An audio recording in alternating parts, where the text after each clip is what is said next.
Chers amis, chers abonnés, bonjour. Aujourd'hui, vous avez vu le thème « Je ne comprends pas son silence, je ne comprends pas bien son silence ». Pourquoi ce titre? Eh bien, tout simplement parce que d'abord, il faut qu'il y en ait un titre. Et de deux, parce que c'est peut-être l'une des phrases que j'entends le plus dans mes consultations, durant la semaine ou durant le mois. Je ne comprends pas son silence. Vous l'avez aisément compris, des personnes qui effectivement se retrouvent dans une situation où un protagoniste, en général très proche, en général le petit chéri ou la petite chérie, qui, façon de parler, tout d'un coup, ne donne plus de nouvelles. Alors je ne vais même pas rentrer dans la catégorie ghosting, silence radio et ainsi de suite, mais c'est pas tellement ça qui m'intéresse aujourd'hui. C'est la position de celui qui constate qu'il n'a plus de nouvelles de l'autre. Et bien évidemment, qui ne le comprend pas. A fortiori, qui ne l'accepte pas. Ce qui peut au demeurant s'entendre, on est bien d'accord là-dessus. Alors dans une phase d'incompréhension, où la personne effectivement ne comprend pas, je pense qu'il y a plein de choses, alors peut-être pas à comprendre, mais à savoir. Et le savoir et la compréhension sont deux choses différentes. On peut savoir quelque chose sans le comprendre. Tout simplement parce qu'on se décale, on prend un autre prisme et on a accès à une information auquel on n'aurait pas eu si on n'était resté que du côté de la compréhension. Pour faire plus simple, même s'il me semble que ça l'est, pour faire plus simple, autant de temps que vous essaierez de comprendre ce qui se passe dans la tête de quelqu'un est une démarche vaine. Pourquoi ? D'abord parce que la personne en elle-même qui fait ça, elle-même n'est peut-être pas foutue de comprendre pourquoi elle le fait. Déjà. Alors comment essayer de comprendre quelque chose alors que le principal protagoniste lui-même ne comprend pas, ne se questionne pas, parce que son lobbying est ailleurs. Voilà en quoi, effectivement, cette dimension attentiste me semble un tantinet risqué. Donc on ne serait pas du côté de la compréhension, on serait du côté du savoir. Le savoir, ce sont des informations, je le sais. La compréhension, c'est aussi la recherche d'informations, mais effectivement qui appartient à l'autre. Alors il y a aussi des informations qu'on peut avoir, qu'on peut déduire. C'est pas des certitudes, on peut déduire des indices qui permettent de se dire, tiens, il y a un lien. Il doit y avoir une concomitance entre la réaction de l'autre et ce qui s'est passé juste avant, préalablement. Ça c'est possible, ce sont des indices, c'est un indice, c'est pas une certitude. On va y revenir. Le savoir ne repose pas que, et heureusement, ne repose pas que sur le fait que l'autre vous donne un point de vue sur le pourquoi du comment il fait les choses. Non. Ça serait plutôt du côté de la compréhension, c'est une forme de savoir, mais il n'y en a pas qu'un savoir, il y en a plusieurs. Qu'est-ce que je sais? De quoi je suis sûr? Mais ce dont vous êtes sûr, c'est pas le pourquoi l'autre fait ça, c'est en tout cas il le fait. Ça c'est une information incontournable. L'autre, oui, agit bien comme ça avec moi. C'est un savoir, ça. C'est un savoir sur l'autre et sur la relation à l'autre. Oui, l'autre se permet de faire ça avec moi. C'est une information qui est du côté du savoir. Je sais savoir, je sais comment l'autre est capable de réagir avec moi. Je n'en ai pas la raison, mais j'ai néanmoins le savoir, le constat, la force du constat que l'autre agit bien de telle ou telle manière, et notamment par son silence, avec moi. C'est un savoir. C'est pas un savoir absolu, parce qu'effectivement il manque une forme de raison, mais est-ce qu'on a besoin de creuser la raison, compte tenu que l'information massive du comportement de l'autre semblerait être l'information probablement la plus importante. C'est pas une histoire de doctrine, de lobbying, d'intérêt de fonctionner comme ça, c'est une histoire de prise de conscience. Que dans ce genre de posture, les personnes se posent des questions, elles croulent sous les questions, c'est normal. Le tout, c'est de se poser les bonnes. Et les questions qui me semblent intéressantes au sens de qu'est-ce que je peux, moi, en faire.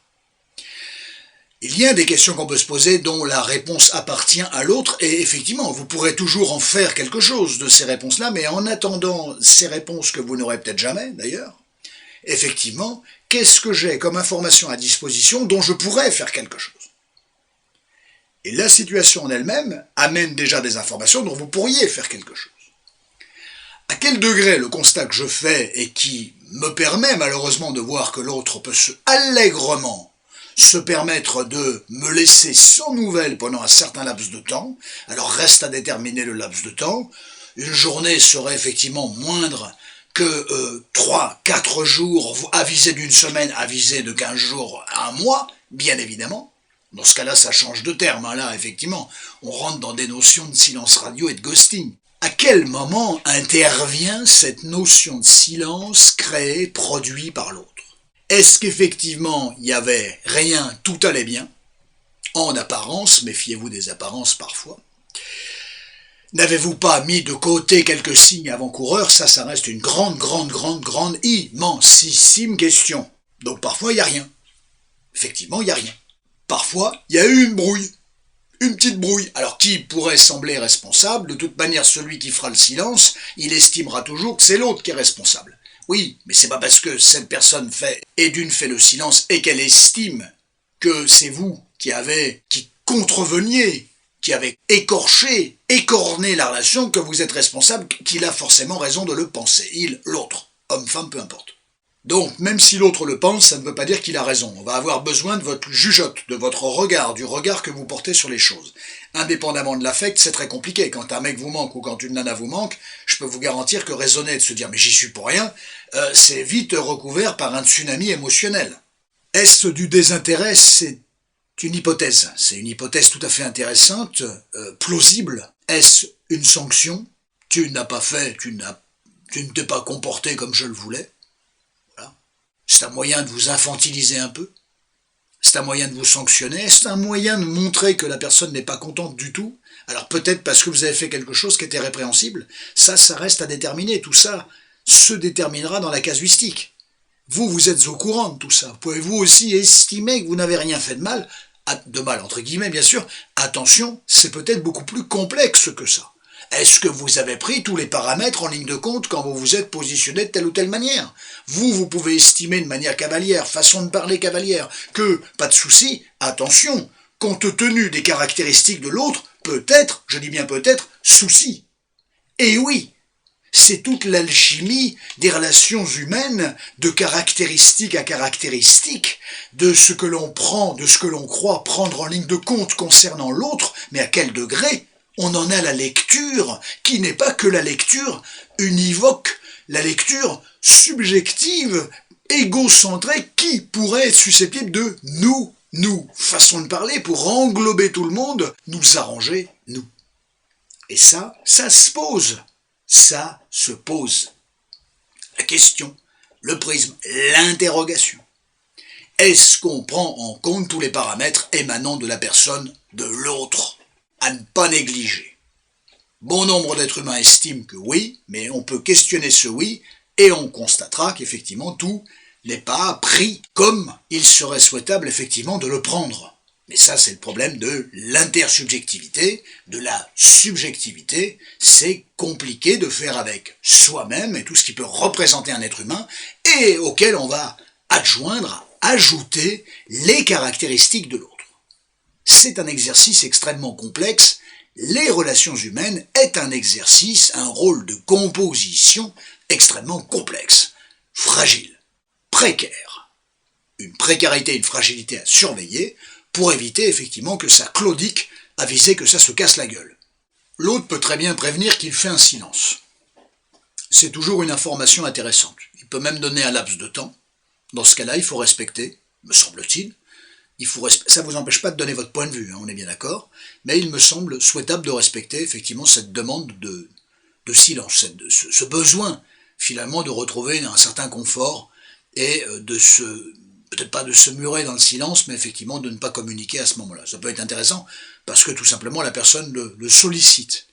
Donc quand c'est dit à l'avance, même si c'est très frustrant parce que vous n'auriez que tout le loisir et toute l'envie de dialoguer, il y a des personnes qui ne vont pas fonctionner comme ça. Est-ce heureux ou malheureux, je ne sais pas, mais en tout cas c'est leur fonctionnement. Et le fonctionnement de quelqu'un ne se juge pas. Est-ce une rupture ou non? C'est une question. En tout cas c'est une inconsidération, nous sommes d'accord. Reste à déterminer ce qui s'est passé avant. Si effectivement il n'y a pas d'information, de source sûre, hein, pas quelque chose que vous auriez négligé et finalement vous avez eu tort de le négliger parce que c'était bien là et à cause de ça, eh bien l'autre réagit comme ça ne lui donne pas raison. Ça vient expliquer pourquoi il fait ça. Ça ne lui donne pas raison pour autant. Quand on souhaite quelque chose et que l'autre œuvre différemment, on peut avoir toujours l'impression qu'on est lésé, qu'on est blessé et qu'on est lésé. Forcément. Frustré d'ailleurs a fortiori, parce que les choses ne se déroulent pas comme on le souhaite. Ça, il faut le savoir.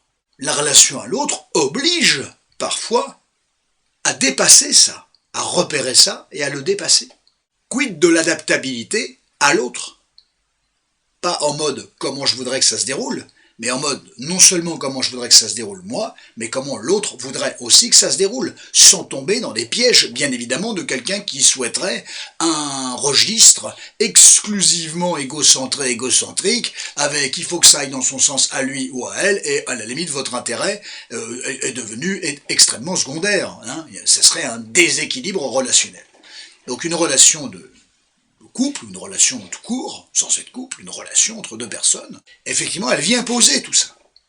Quid de l'adaptabilité à l'autre? Peu s'adapter à l'autre peut sembler générer de la précarité relationnelle, trop s'adapter à l'autre va générer la même précarité relationnelle, le même inconfort, la même angoisse, l'anxiété relationnelle. Ça va pas marcher, ça fonctionne pas. Je vois bien que c'est pas l'épanouissement général, ça se voit. Et s'il n'y en a qu'un seul qui œuvre pour l'épanouissement général et pas l'autre, effectivement, ça ne fait que creuser un déséquilibre relationnel. Est-ce une bonne ou une mauvaise réaction? En règle générale, on pourrait considérer que c'est une mauvaise réaction. Même si certaines personnes, des fois, en prenant le soin de dire « je ne communique pas », effectivement, ça peut éviter des complications. Parce que dans l'état d'agacement, d'énervement, de grande colère potentiellement, ou de grande frustration, certaines choses peuvent être dites et irrémédiables. C'est-à-dire qu'on ne pourrait pas revenir en arrière, et maintenant que ça a été dit, on est obligé de composer avec, et bien l'autre, on le verrait complètement différemment. Donc, attention, il y a des moments où il faut savoir s'exprimer, quand on a retrouvé une certaine forme de raison, quand on est capable de pouvoir expliciter relativement sereinement, mais sous le coup de la colère, les conversations sous le coup de la colère, attention, ça sort l'artillerie lourde. Comment on fait après? On pourrait toujours dire « oui, j'étais énervé, les mots ont dépassé ma pensée, ainsi de suite », qui est un classique relationnel. Attention, c'est pas si simple que ça. C'est pas si simple que ça. Et si sur le moment ça passe comme ça, je peux vous garantir que c'est capable de remonter à la surface, la même situation, le même laïus et le petit arrangement en lien avec ça, 3 mois, 6 mois, 9 mois après, 1 an après, 10 ans après. Tout ça est capable de remonter à la surface. Donc le côté ça passe, allez, on va de l'avant, on repart de zéro, ça n'existe pas, on repart de zéro. Ça n'existe pas. Jamais vous repartirez de zéro. Ni dans votre vie, ni dans une relation, ni dans quoi que ce soit. Vous avancerez. C'est une ligne d'abscisse, et vous avancerez sur cette ligne d'abscisse. Point. Et il y aura des points d'abscisse. C'est comme ça que ça marche. On revient jamais à zéro.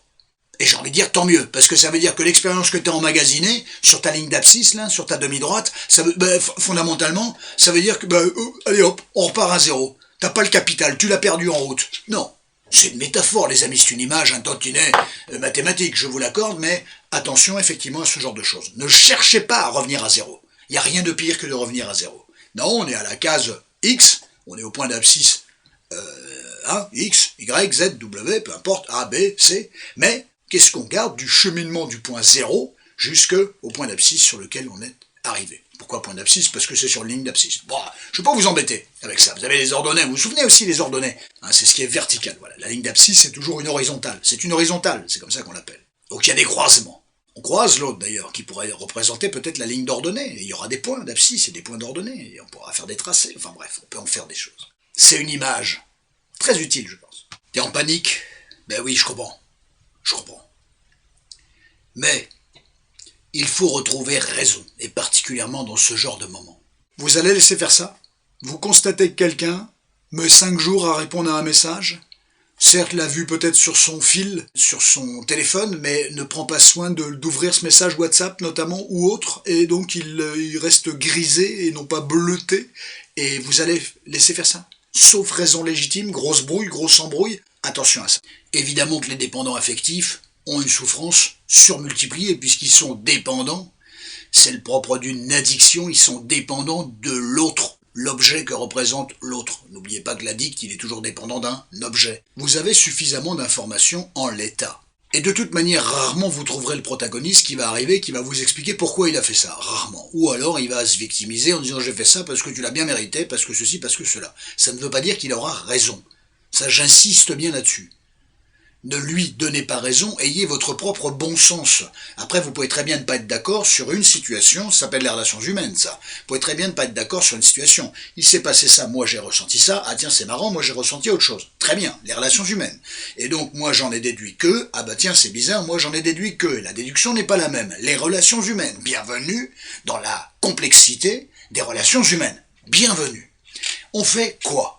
Si effectivement bon nombre de situations se présentent de cette manière-là, à répétition, et qu'à chaque fois effectivement vous n'avez pas la même lecture, les enjeux et les effets ne sont pas du tout évalués de la même manière, et les conséquences bien évidemment sont toujours les mêmes, rupture, façon de parler, silence radio, ghosting, distance relationnelle, oui, à un moment donné il faudra en tirer un certain nombre de conclusions. Libre à vous. Libre à vous. En tout cas ne perdez pas le sens de la déduction. Comprendre, tout comprendre c'est pas possible, comprendre il faut encore effectivement se mettre à la place de l'autre, et même si l'autre viendrait vous expliquer le pourquoi du comment il a agi comme ça vous paraîtra toujours abscon, incongru, incohérent. Pourquoi ça vous paraîtra abscon, incongru, incohérent ? Parce que vous ne fonctionnez pas comme ça. Donc c'est quand même difficile de comprendre le fonctionnement de quelqu'un d'autre compte tenu qu'on soi-même on ne fonctionne pas comme ça. C'est pour ça que les relations humaines sont assez fascinantes quelque part. Elles vous obligent à composer avec des comportements, avec des caractéristiques que vous n'avez pas vous-même. C'est un rôle de composition. Composition parfaite, 100% c'est pas possible, mais on peut effectivement bien s'en sortir avec un petit 65-70%. Mais c'est pas du 100%. Et ça sera jamais du 100%. Donc c'est une composition. Le tout c'est de pas être en dessous de 50% parce qu'il y a un déficit. Même s'il y a effectivement des relations qui fonctionnent sous la forme d'un déficit. Peut-être par dépendance affective, par peur, pour combler le vide, par angoisse, par possessivité, par égocentrisme, par je ne sais quel mécanisme, mais il y en a bon nombre qui fonctionnent en deçà de ce qu'il serait souhaitable, à 50% minimum, c'est une image mathématique, métaphorique, nous sommes d'accord. Et il y en a quand même pas mal qui fonctionnent néanmoins comme ça, en déficit, en mode déficitaire, jusqu'au moment où un des deux décroche.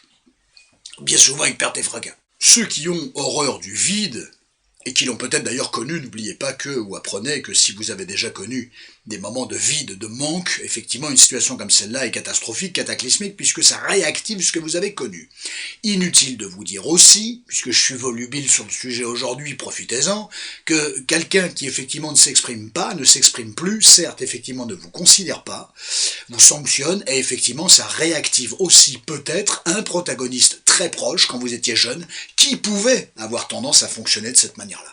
Quelqu'un de très taiseux, dont effectivement il était difficile d'obtenir l'information sur ce qu'il avait dans la tête et le pourquoi du comment il agissait de telle ou telle manière. Ne négligez pas, s'il vous plaît, ce genre d'informations psychologiques et historiques.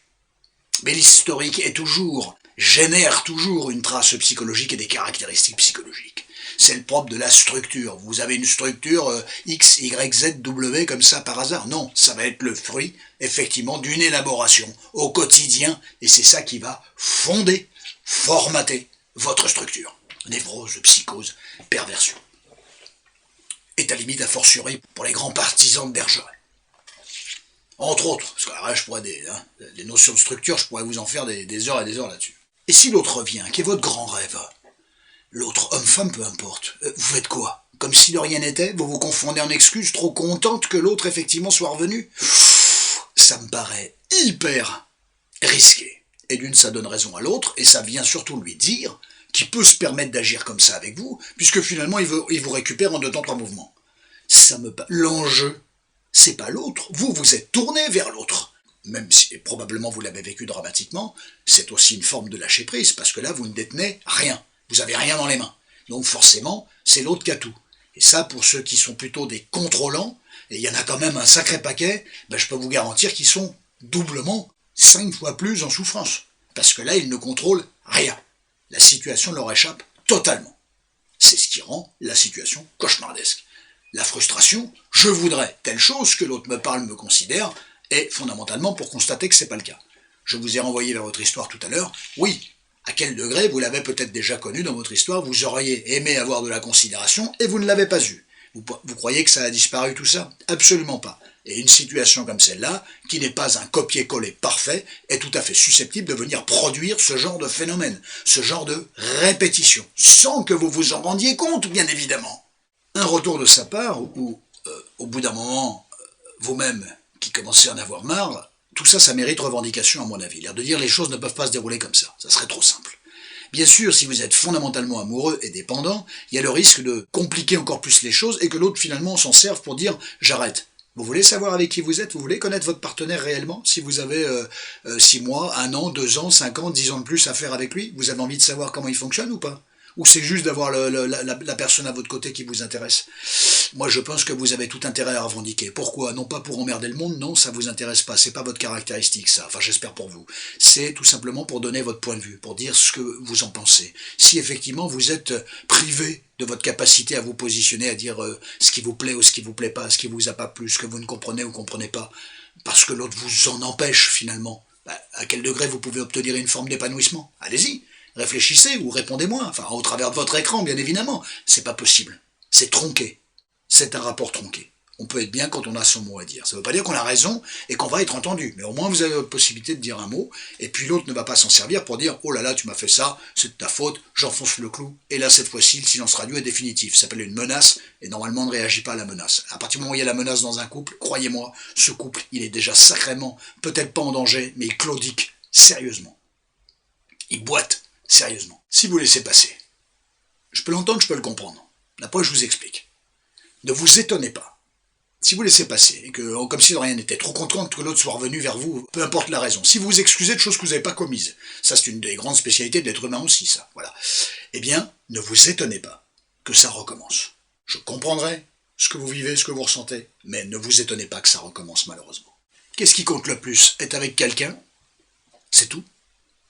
Ou effectivement savoir quels sont les codes, les principes, les types, le type de fonctionnement, les caractéristiques de cette personne. Moi, je pense que c'est ça qui est le plus important. J'en suis même fondamentalement persuadé. Mais je vous laisse avoir votre propre persuasion. Parce que ces caractéristiques, ces codes, cette vision, ce fonctionnement, il va être là de manière permanente, récurrent, régulièrement, et vous allez le retrouver de manière récurrente, régulièrement, et ainsi de suite. C'est pas que je voudrais vous l'éviter, c'est que je voudrais vous permettre de prendre conscience que ce que vous voyez, ce que vous vivez est mal, effectivement risque de se reproduire, parce que les mêmes caractéristiques de cette personne-là risquent effectivement de retrouver une réitération. Et ça, c'est le souci. C'est votre souci. Si vous laissez passer crème, sans trop rien dire, trop content qu'il soit revenu ou qu'elle soit revenue, ou en vous excusant de ce que vous n'avez pas commis, ne soyez pas, certes ça va plus ou moins se remettre en route, mais vous allez galvaniser l'autre. Et d'une, vous allez vous tirer une balle dans le pied. Vous avez le droit, ça vous appartient, c'est votre existence. Mais l'autre va être galvanisé dans le fait de se dire « Tiens, je peux faire un petit peu n'importe quoi. Ça fonctionne bien. Ça fonctionne bien. » Et après, il peut avoir tout loisir, façon de parler, tu parles d'un loisir, de vous menacer de réitérer ce genre de choses, voire même sans la menace de le réitérer tout court. Ne soyez pas étonnés de ça. Bien souvent, l'être humain est étonné de choses qui, si on les regarde bien, avec le sens du réalisme qu'il est souhaitable d'avoir, effectivement, rien n'est réellement étonnant, dans la mesure où il y a déjà bon nombre d'informations qui gravitent et qui permettraient, sur la base de ces seules informations, de cette gravitation de ces informations-là, de savoir, d'envisager, d'imaginer que les choses pourraient de nouveau se reproduire comme ça. Et en règle générale, à 80-90% des cas, effectivement, il y a réitération et il y a souffrance. Donc il y a cette logique-là, et c'est face à cette logique-là, peut-être la situation dans laquelle vous êtes, mais effectivement, elle vient, c'est un élément, c'est un maillon d'une chaîne qui pourrait avoir des maillons tout à fait ressemblants, reliés les uns aux autres. J'espère vous avoir intéressé, singulièrement, sincèrement. On reparlera de tout ça, entendez tout ça, réfléchissez à tout ça, ça vous appartient, c'est votre existence. c'est toujours mieux d'avoir quelques outils dans son escarcelle, dans sa besace. Prenez un immense soin de vous. À très bientôt sur cette chaîne, toujours avec le même grand plaisir. À très bientôt.